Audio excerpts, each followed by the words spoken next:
আকরাম ভাই এটা ওই আটা করে ওই তো গুরু ওই শালা গুরু আন আয় আরে গুরু আরে না বলে ঘুরাঘুরি কত তো কার এটা হায় আল্লাহ বলে আটা গরু গা দেখছো আকরাম ভাই এটা কত নিল? কে চুরি করবো না চাচার গরু হ্যাঁ এটা 1,53,000 কিনা চাচার না এটা? 57 বলে যাবো যাইতে যেতে আর ওই পাশেরটা হলো 1,31,000 কিনা ওটা 1,48,000 কিনা আর এই কালোটা যেন কত নিল ভাই?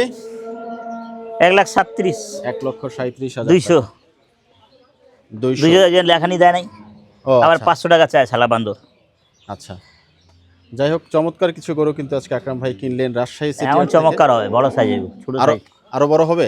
হ্যাঁ বড় সাইজ থাকবে ছোট ছোট দিলে এই গরুটা কিন্তু মাশাআল্লাহ চমৎকার একটা গরু, চর্বি নাই চর্বি নাই, তেল চর্বি বিহীন গরু কিনেছেন আকরাম ভাই, থাবা কিন্তু দিলেন। এটা মেহেক বিরিয়ানিতে যাবে আপনি মেহেকের জন্য স্পেশাল সার্ভিস দেন স্পেশাল কারণটা দিয়ে কি? হ্যাঁ ওই আমার ভাই তাই না? জি জি মেহেকের গরু কিন্তু আপনারা ওরে দেখতে কত পাচ্ছেন। মানুষ গুদাগুদি করে ওরতে আমার ছাড়া গোস্ত নিব না তাই বাহ দোকানে চমৎকার। 1,61,000 দিয়ে দিলাম ওই 200 হ্যাঁ এটা 1,61,000 200 টাকা যে খাওয়ানি ওটা বাদ 1,61,000 টাকার গরু, ঠিক আছে চমৎকার কালো গরু নিলেন আকরাম ভাই। আকরাম ভাইয়ের কাছে ব্যস্ত ভিডিও হইলে তোর দেখাইবো আব্বু তোমার দেখছি তোমার মাইয়া কইবো চমৎকার।